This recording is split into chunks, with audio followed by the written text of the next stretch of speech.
Era casi medianoche cuando algo empezó a golpear suavemente las ventanas de la sacristía. No debería haber nadie allí. Muy buenas noches, comunidad. Me da gusto recibirles de nuevo aquí. Este es un espacio para escucharnos sin prisa. Si nos acompañan en el tráfico, esperando a dormir o en el trabajo, gracias por dejar que les cuente esto. Apaguen la luz si quieren, tomen un abrigo o suban el volumen. Lo que van a oír es un conjunto de relatos que se entrelazaron en mi pueblo alrededor de una iglesia que todos conocíamos como la parroquia de San Miguel.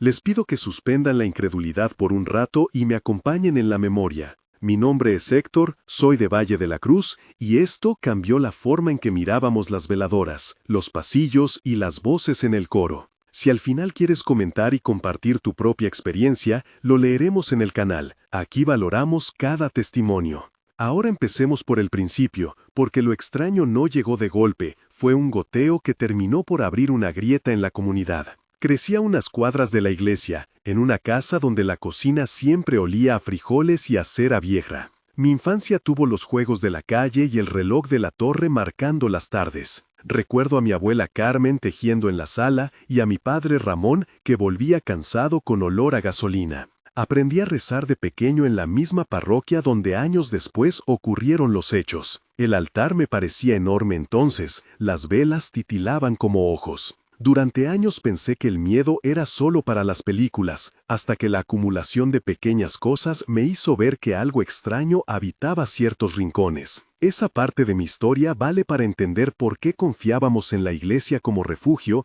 y por qué, cuando lo sucedido empezó a contradecir eso, nos dolió más. Contarlas me obliga a nombrar a quienes estuvieron allí. Padre Manuel, la sacristana Marisela, el coordinador de jóvenes Diego, la vecina Ana, el conserje Julián, el sacristán Raúl y la señora doña Carmen, mi abuela. Sus voces sostendrán estas memorias mientras las relato. La primera vez ocurrió en un jueves de junio, cuando la iglesia estaba vacía salvo por la sacristana que limpiaba los bancos. Estaba lloviendo y la madera olía a humedad. Marisela abrió la puerta para dejar salir un paraguas y escuchó un golpe en la ventana de la sacristía, aquella que da a los patios traseros donde nadie pasa de noche. Ella me llamó por teléfono, su voz era un hilo. Marisela, Héctor, ¿puedes creerlo? Alguien golpeó la ventana y no hay nadie afuera. Yo, ¿estás segura? ¿Llovía muy fuerte? Marisela, sí, la lluvia pegaba y el vidrio resonó como si alguien golpeara con los nudillos. Yo, ¿y viste huellas? No, eso es lo peor, no había huellas, no había nada. Yo, ¿llamaste al padre Manuel? No, todavía no. Viene cada tarde. Yo, quédate ahí conmigo, no cierres la puerta. Estoy temblando, Héctor. Yo salgo ya. Viene corriendo, la lluvia mojaba mi camisa, el olor del barro se mezclaba con la tinta del velo del confesionario. Al llegar, la ventana tenía manchas de agua, pero el marco estaba seco, por donde el golpe había sonado, como si alguien hubiera sucedido desde dentro. Toqué el vidrio, estaba frío y vibró levemente. Había un olor tenue a cera quemada, y por debajo un perfume dulce que no pude identificar. Sentí en la cara como si un viento pequeño hubiera pasado, aunque afuera no corría aire. Hablamos con el conserje Julián. Julián, no crucé por ahí en toda la tarde, señor. Yo, ¿nadie salió al patio? Julián, nadie.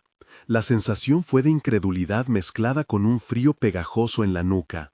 Con el tiempo, los pequeños sucesos se multiplicaron, pasos que subían la escalera principal a las 3 de la mañana, sombras que cruzaban detrás del altar cuando nadie movía la cortina, un órgano que se escuchaba en los pasillos en horarios en que el local estaba cerrado. En la comunidad, la gente empezó a comentar en voz baja. Don Ramón, que trabajaba en la tienda, decía que había visto una figura al cruzar por la puerta lateral. Ana, la vecina del frente, afirmó que las velas de su casa se apagaban de golpe cada vez que pasaba cerca de la iglesia. Cada testimonio añadía una pieza al rompecabezas, pero ninguno explicaba el sonido persistente en la sacristía.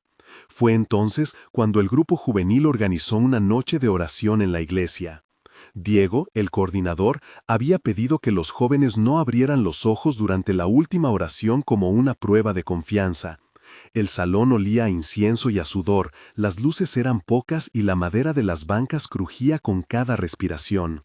Había 10 jóvenes, el organista Julián había apagado el órgano pero mantenía la mano sobre las teclas, como si, por si acaso.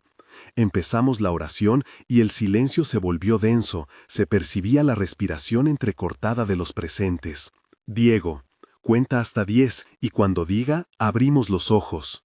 Paula, estoy nerviosa. Jorge, no cierres los ojos. Diego, confíen. Mariana, escuché pasos. Diego, no hablen, sigamos. En el instante que todos cerraron los ojos, se escuchó, detrás de la puerta metálica que da al patio, un tac-tac, como de tacones, un sonido seco y rítmico que no correspondía con ninguna persona que hubiera estado allí antes. Al principio pensamos que alguien había entrado, pero las llaves estaban colgadas en el mismo gancho de siempre y la puerta estaba cerrada con seguro. Yo, ¿qué fue eso? Diego, no abras los ojos. Paula, siento algo en la nuca. Jorge, como si algo respirara en mi oído. Mariana, mi pulso no para. El sonido se acercaba por el pasillo hacia la nave central y de repente algo rozó el hombro de Claudia, como si una mano invisible hubiera pasado a su lado. Claudia, no toquen, no quiero abrir.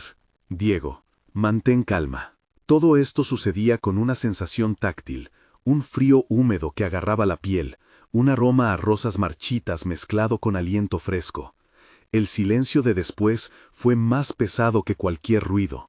Entonces, de improviso, el órgano dio una nota baja, sola, sostenida, como un lamento, aunque nadie había tocado las teclas. Todos abrimos los ojos de golpe y vimos las velas bajas, la mecha consumida de la más grande doblada hacia atrás, como si hubiera sido presionada por algo intangible. La tensión subía, la respiración se aceleraba en la sala, y lo que siguió fue una fuga desordenada hacia la salida principal. Diego intentó mantener la calma, agarró el brazo de varios para guiarles, pero la sensación de presión en el pecho obligó a muchos a correr. En la salida, alguien dejó caer una vela que rodó por el piso y provocó un olor a cera quemada que permaneció en la ropa durante días. La comunidad habló de ello en el mercado y en la plaza. Algunos decían que era un juego de los jóvenes buscando atención, otros juraban que lo habían sentido también por fuera. El sacerdote organizó rezos y exorcismos menores, encendieron velas en fila y recitaron el Padre Nuestro en coro. Padre Manuel, recemos todos juntos y pongan su fe. Vecina Ana, no sé si funciona, Padre. Padre Manuel, la oración fortalece y protege. En el fondo, nadie quería creer del todo que lo que sucedía era más que superstición. Sin embargo, la lista de testimonios crecía. Antes de continuar con la tercera historia, me detengo un momento para hablarles como comunidad. Si este relato les está removiendo algo, si han sentido una presencia parecida o han vivido algo en una iglesia, escríbalo en los comentarios. Comiencen su respuesta con sí, también, o no, pero, para que podamos agrupar experiencias similares. Sus comentarios no solo nutren este archivo de testimonios, sino que nos ayudan a decidir qué historias investigar y a quiénes invitar para contar más en futuros episodios. Cada semana seleccionamos varios relatos para leerlos en voz alta y, cuando es posible, contactamos a los testigos para obtener más detalles. Si te animas a compartir, pon el lugar, la hora aproximada y el tipo de sensación que sentiste: frío, presión, olor, voz, pasos. Valoramos el respeto y la honestidad. Si quieres proteger tu identidad, podemos cambiar nombres y detalles. Gracias por ser parte de esta comunidad que escucha y apoya. Volvamos ahora a lo que pasó después, porque lo que vino fue aún más extraño, y no pudo resolverse con un rezo rápido o una vela doblada. La tercera historia involucra a la casa de mis abuelos, que colindaba con la iglesia por un pasillo estrecho. Mi abuela, doña Carmen, siempre preparaba pan en el horno, y su habitación daba a un patio donde a veces se reunían los niños antes de la catequesis. Allí se dieron varios episodios que, con el tiempo, los años, se ensamblaron en una narrativa más compleja. El primero fue un juego de niño. Mi primo Julián y yo jugábamos a las escondidas dentro de la sacristía. Nos escondíamos entre los paños del altar y reíamos bajo la luz amarilla de las lámparas. Un día, mientras yo contaba con los ojos cerrados, sentí una mano fría apoyarse en mi hombro. Julián, Héctor, sal ahora. Yo, espera, me tocan. Julián, es broma. Yo, no, en serio, me tocan la espalda. Julián, no hay nadie. Yo, me asusté y salí corriendo. Fue una sensación húmeda, como la tela mojada contra la piel, y un olor a tierra removida que me dejó náuseas. Años después, hablando con mi abuela, ella recordó que la misma noche sintió vibrar el suelo como si alguien hubiera dado un paso muy fuerte dentro de la casa, aunque nadie había entrado ni salido. Doña Carmen, sentí como si alguien pasara por la cocina y se sentara a la mesa. Yo, ¿y viste huellas en la harina? Doña Carmen, no, hijo, solo el olor y la silla movida un poco. Ese tipo de pequeñas perturbaciones se volvieron comunes. Un segundo episodio fue una noche de verano en la que, sin explicación, se desató un incendio diminuto en la cortina de la capilla lateral. El fuego no se propagó porque lo apagamos rápido, pero inició en un punto donde no había vela ni cigarro. La tela tenía una quemadura precisa, como si una chispa microscópica la hubiera prendido desde dentro. Hablamos con peritos que pasaron y dijeron que no encontraron rastro de acelerantes ni causa eléctrica. El olor a humo permaneció por semanas en los cuartos de la casa, pegado a la ropa. Mi tía Marisela dijo que la vieron a mi abuela suplicar en voz baja, con el rosario en las manos, mientras las llamas eran pequeñas y controlables. Marisela rezaba y lloraba, como si supiera algo. Padre Manuel, rezamos y bendecimos, pero no siempre todo se explica.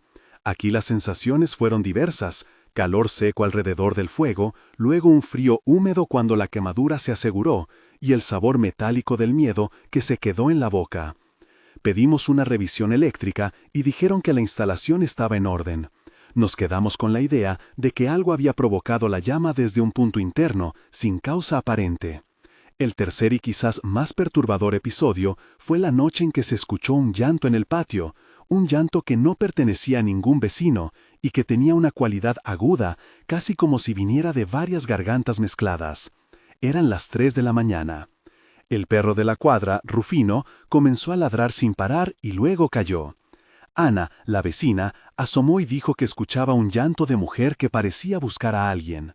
Mi abuelo Ramón se levantó y fue a la ventana. El aire era frío, húmedo y olía a rosas descompuestas. Ramón, ¿qué sucede? Ana, hay una mujer que llora. No veo a nadie. El sonido se movía de un lado a otro, como si la fuente no estuviera fija. Mi abuela encendió una vela y la sostuvo sin hablar. La luz temblaba y proyectaba sombras largas que se alargaban como dedos por las paredes. En ese momento, el llanto se transformó en un susurro que decía palabras que nadie entendió bien, pero que parecían pedir algo. La presión en el pecho se hizo insoportable por segundos, una opresión que dejó a todos con ganas de vomitar. Fue un momento de tensión que se prolongó. El patio, el olor a rosas marchitas, el susurro, la vela que se inclinó sola y la sensación de que algo invisible tocaba las cortinas. La oración en voz alta reunió a la familia. Las palabras se mezclaron con sollozos y con el rezo del rosario que entonó mi abuela. No hubo daño físico mayor, excepto la intranquilidad que quedó en la casa por semanas. En cada uno de estos momentos, la comunidad reaccionó de formas distintas. Algunos buscaron a un perito, llamado Don Miguel, que revisó instalaciones. Otros pidieron la ayuda de la hermana Teresa, que venía de la ciudad y tenía fama de calmar ambientes. El jefe de policía local, el comisario Ortega, acudió una vez para constatar que no había intrusión humana.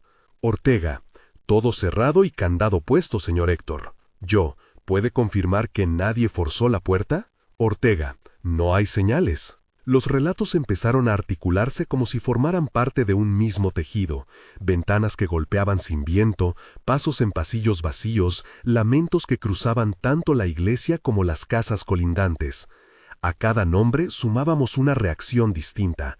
La señora Luisa encendía velas en su negocio cada noche. La maestra Beatriz dejó de pasar por la plaza de noche. El joven Pedro empezó a dormir en casa de su novia para alejarse de la iglesia. Entre conversaciones y oraciones, la comunidad intentó normalizar lo que ocurría, pero el miedo se instaló de manera sutil en la vida cotidiana. Hubo 2 momentos de clímax que quisiera detener y describir con detalle porque cambiaron la dinámica de lo que entendíamos por protección y por amenaza. El primero ocurrió durante una misa de domingo, cuando la iglesia estaba llena. La luz entraba por los vitrales y los olores a incienso y a pan recién hecho de la panadería de la esquina se mezclaban en el aire. De pronto, sin previo aviso, se sintió un temblor leve que recorrió las bancas como una mano invisible palpando el lugar. A mi lado, Marta, que siempre había sido la más devota, agarró mi brazo con fuerza. «Marta, ¿lo sentiste?» Yo, «Sí, es como si algo pasara por debajo del suelo». «Marta, reza, Héctor». En ese instante se escuchó una nota aguda del órgano que no correspondía con la música del coro. La voz del organista, Julián, se detuvo, sus manos temblaban. «No estoy tocando». «Padre Manuel, mantengan la calma». Un segundo después, la luz que la iluminaba bajó y subió como si alguien jugara con la intensidad. El olor a cera cambió a un olor acre, químico, y sentí un sabor metálico en la lengua. La gente empezó a susurrar, algunos comenzaron a llorar en voz baja, otros a recitar oraciones con prisa. Fue un clímax que duró apenas 1 minuto, pero que dejó a todos exhaustos. La sensación fue de invasión, de que el recinto sagrado había sido tocado por algo sin permiso. El segundo clímax fue más íntimo y peligroso. Una noche, cuando se celebraba la novena y la iglesia olía a flor de azahar, hubo un apagón total en el barrio. Las velas encendidas se consumieron con una llama que no se apagaba, a pesar de que habitualmente se apagaban al inclinarse por corrientes. En la penumbra, alguien empezó a cantar una melodía rota, una voz que no pertenecía a ninguno de los presentes. La mano de alguien apretó la mía con fuerza fría. Yo, ¿quién es? Claudia. No veo nada, solo siento presión. Padre Manuel, abran un círculo y recen. En ese espacio, la presión subió como una ola y una intensidad en los oídos casi nos dejó sordos unos segundos. El aire olía a azufre por un instante y luego volvió a oler a rosas viejas. Al recuperar la vista con las luces de emergencia, vimos que varias velas tenían las mechas partidas, como si una fuerza las hubiera doblado hacia atrás. Fue un momento de miedo físico, la piel se erizó, el corazón latía fuera de su caja. Tras aquello, había marcas como pequeñas hendiduras en la madera de uno de los bancos, como si alguien hubiera arañado con uñas invisibles. Llamamos a la hermana Teresa, y ella rezó extensamente, usó agua bendita y pidió que se encerraran todas las habitaciones por 9 noches. Algunos creyeron que bastaba con ese ritual, otros sintieron que no era suficiente. Tras estas noches de miedo, la comunidad se organizó para proteger el lugar y a las familias. Se formaron turnos de guardia por consejo de don Miguel, y la gente se turnaba para pasar la noche en la sacristía. Padre Manuel convocó a una misa especial y pidió que no se difundieran rumores prematuros. Sin embargo, no todos estaban de acuerdo con las medidas, y eso provocó roces. La señora Luisa dijo que nos estábamos dejando llevar por supersticiones. El comisario Ortega pidió pruebas materiales. Las discusiones subieron de tono en la plaza y dividieron posturas entre fe y escepticismo. Aún con todo, las apariciones persistían en menor o mayor grado y los testimonios seguían llegando. Un mes después de los hechos más intensos, la parroquia había recuperado cierta calma aparente, aunque nadie del pueblo hablaba con la misma liviandad. Las guardias se hicieron menos frecuentes, la gente volvió a rezar en voz alta en la plaza, y el organista Julián retomó su práctica aunque con manos temblorosas. Yo caminaba por la calle principal y notaba que muchos evitaban mirar la iglesia directamente. Hablé con la señora Luisa. Luisa, no sé si todo fue sugestión, pero prefiero encender una vela. Yo, palabra de que estamos más tranquilos ahora. Luisa, sí, pero no vuelvas a acercarte de noche. A los 30 días, algunos dijeron que habían escuchado menos ruidos, que la sensación de peso había disminuido, y que la comunidad parecía encontrar consuelo en la rutina. Sin embargo, el recuerdo seguía latente en las conversaciones y en las noches en vela. 3 meses después, la vida se había organizado de manera más estable. La catequesis retomó su horario, la novena se celebró con más gente y la iglesia tuvo una pequeña restauración para limpiar las marcas y cambiar algunas velas por otras nuevas. Aún así, en domingos nublados había quienes murmuraban que escuchaban un susurro apenas perceptible, como si la memoria del lugar siguiera viva en el aire. Se comenzaron a registrar permisos para cambiar la iluminación, y la parroquia instaló un sistema eléctrico revisado por don Miguel y el comisario Ortega para descartar cualquier defecto técnico. Se inauguró también una guardia de voluntarios que permanecía en la sacristía hasta la medianoche por si acaso. 6 meses después de aquellos eventos, la iglesia de San Miguel estaba abierta como siempre, con misa los domingos, con el coro y con la fila de velas encendidas. Pero ya nada era exactamente igual. La comunidad había aprendido a convivir con una sospecha latente, con la posibilidad de que lo que sentimos como sagrado también pudiera ser frágil frente a cosas que no comprendemos. La gente había continuado con sus vidas. La señora Ana volvió a su puesto en el mercado, el comisario Ortega siguió en su oficina, Padre Manuel seguía oficiando misas, y la sacristana Marisela continuó limpiando con cuidado cada rincón. Sin embargo, algunos actos cotidianos cambiaron para siempre. La gente empezó a dejar un pequeño vaso con agua en la sacristía, a poner una estampa nueva en la entrada, a repetir una oración antes de entrar. La casa de mi abuela quedó con una cortina nueva y una señal visible de que se había cuidado cada rincón. Aún así, cuando paso por la plaza en la noche, hay un momento en que el aire parece contener la memoria de aquellos meses. Huelo a cera y a tierra húmeda, a flores marchitas y a pan. Es una mezcla que activa la alerta, una señal de que lo vivido no se borra tan fácil. La experiencia dejó lecciones que se convirtieron en rituales nuevos.